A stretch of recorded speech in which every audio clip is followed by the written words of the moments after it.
She was sitting on a park bench with a suitcase on each side of her and my granddaughter asleep in her lap. I almost drove past. The light had just turned green, and the car behind me was already impatient, but something made me slow down. Maybe the way my daughter was holding that little girl, both arms wrapped around her like she was the only solid thing left in the world. I pulled over. I rolled down the window and called her name. She looked up, and the moment she saw my face, she broke. I was out of the car before she could say a word. I sat down beside her on that bench and I didn't say anything. I just let her cry. My granddaughter stirred but didn't wake. After a few minutes, my daughter wiped her face with the back of her hand and said, "Mom, I didn't know who else to call." I said, "You didn't call. I found you." She almost laughed. Almost. Then she told me her mother-in-law had shown up at their house that morning, not to visit, not for coffee, but with a locksmith. She had changed the locks on the front door of the house my daughter and her husband had been living in for 6 years. My daughter had been at work when it happened. She came home to find her suitcases packed and stacked on the front porch, and her daughter sitting beside them, confused and asking where they were going. She said the house is in the family trust, my daughter told me. She said it was never really ours. I asked where her husband was. She looked away. He knew. I didn't say anything to that. I just reached over, picked up the smaller suitcase and said, "Get your daughter.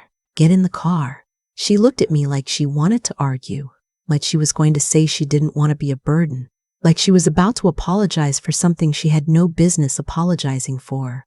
I gave her the look that every mother has, the one that ends conversations. She picked up my granddaughter without another word. I want to explain something about myself, because it matters for everything that comes next.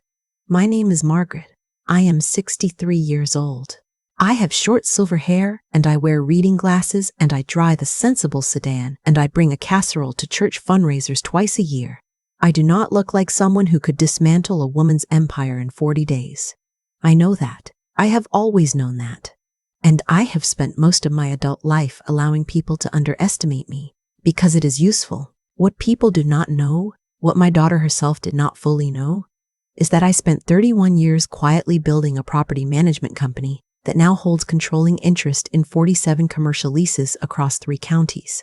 I started with 1 duplex and a loan I took out against my own life insurance policy after my husband passed.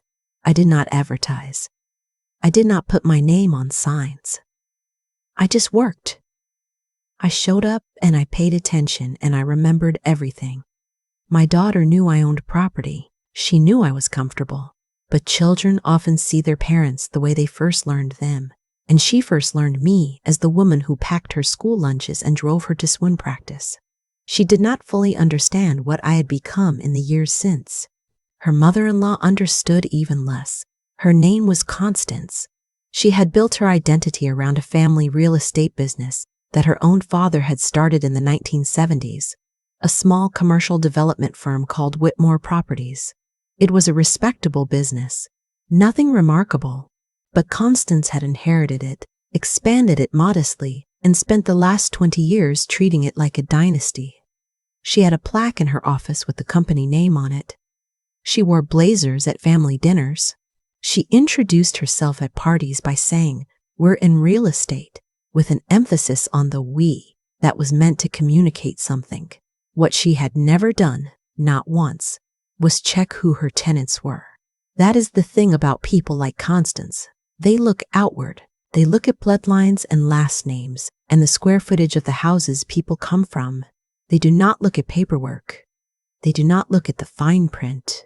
They never imagine that the quiet woman sitting across from them at Thanksgiving, the one refilling water glasses and asking about everyone's weekends, might be the reason their 3 most profitable leases were still active. But I am getting ahead of myself. When I brought my daughter home that first night, I made her tea and I let her talk. She told me everything, not just about the morning, but about the years before it.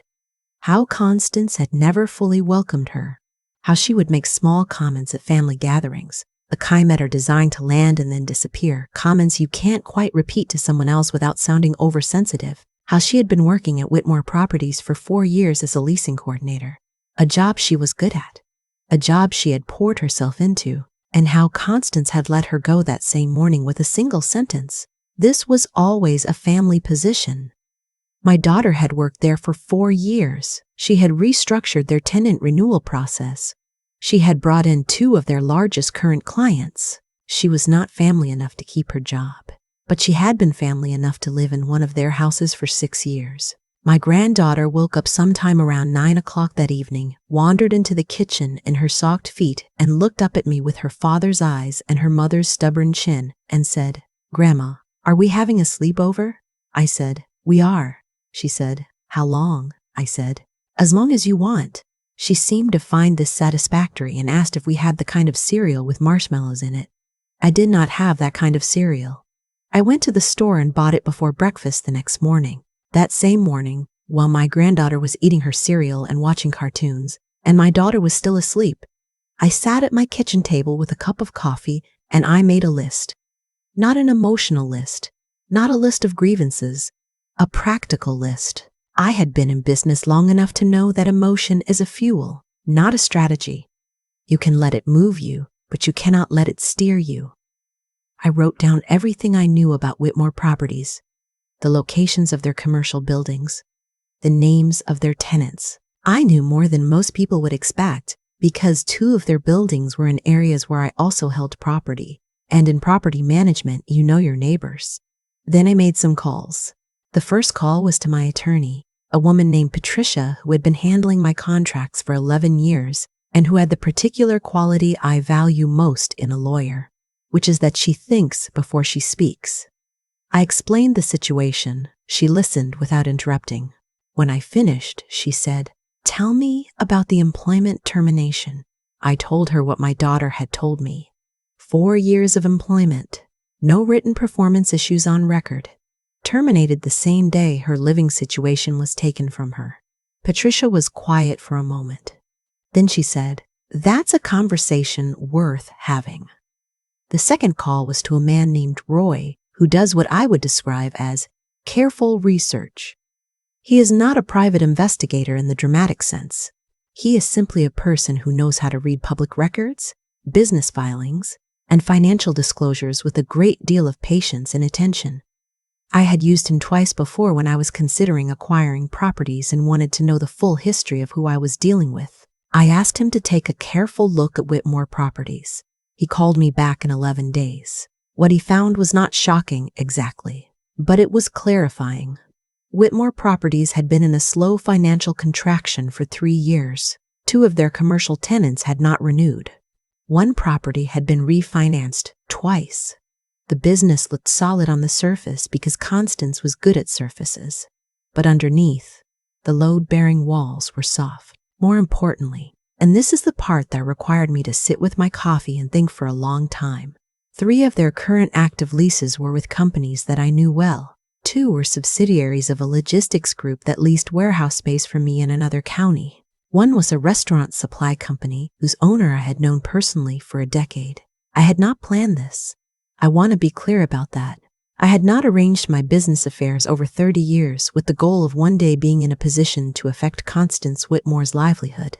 I had simply done my work carefully and built relationships honestly, and the world had arranged itself around that effort. But I would be lying if I said I didn't feel. When Roy read me those names over the phone, a very specific and quiet kind of satisfaction. I called the logistics group first.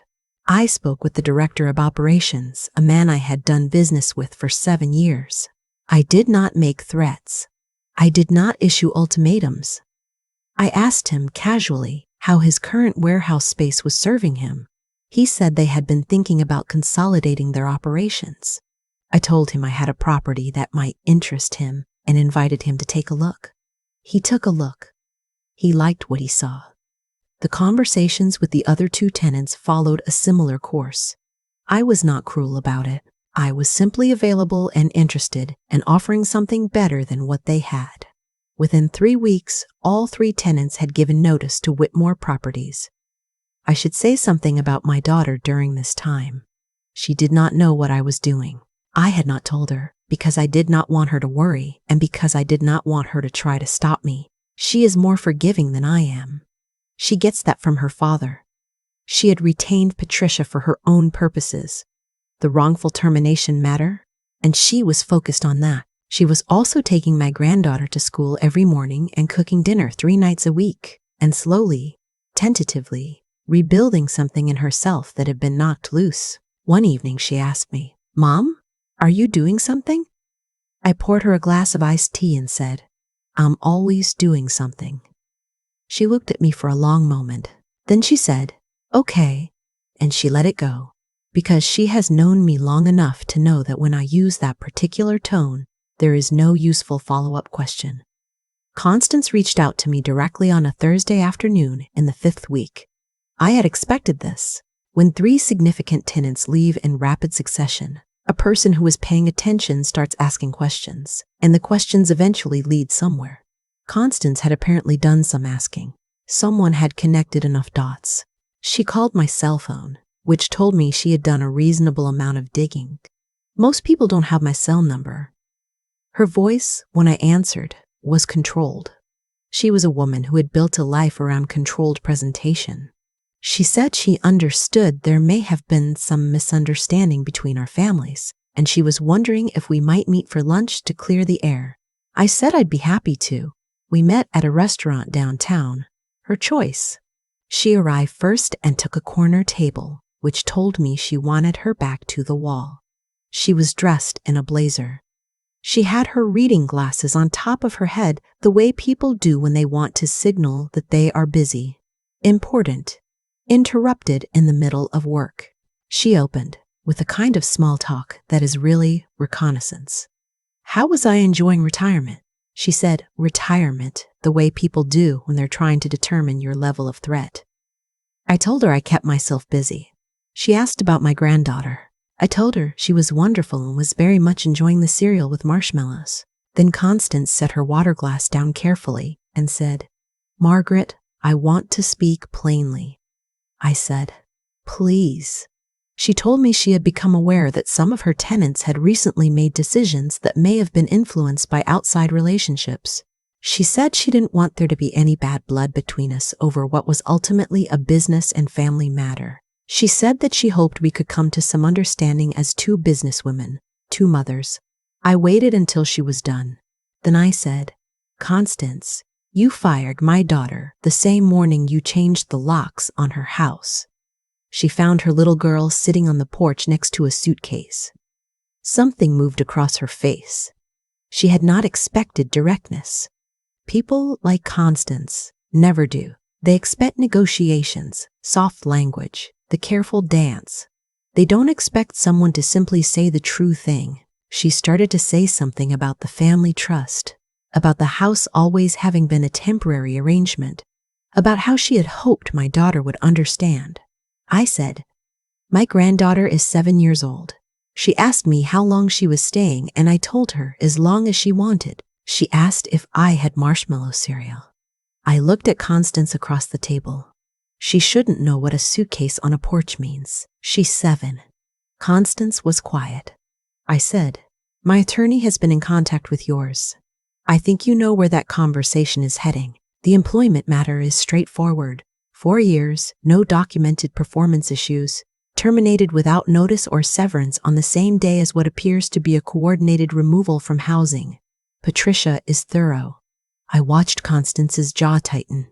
"As for the tenants," I said, "I didn't take them from you. I offered them something better. That's how business works. You know that." I picked up my water glass and drank and set it back down. "But here's what I want you to understand. I have been in this business for 31 years. I hold 47 commercial leases. I have relationships with owners and developers and operators all over this region. I am not retired. I am not diminished. I am not confused about my position." I paused. "I think you may have looked at my daughter and drawn some conclusions about where she comes from. I want you to know that you drew them incorrectly."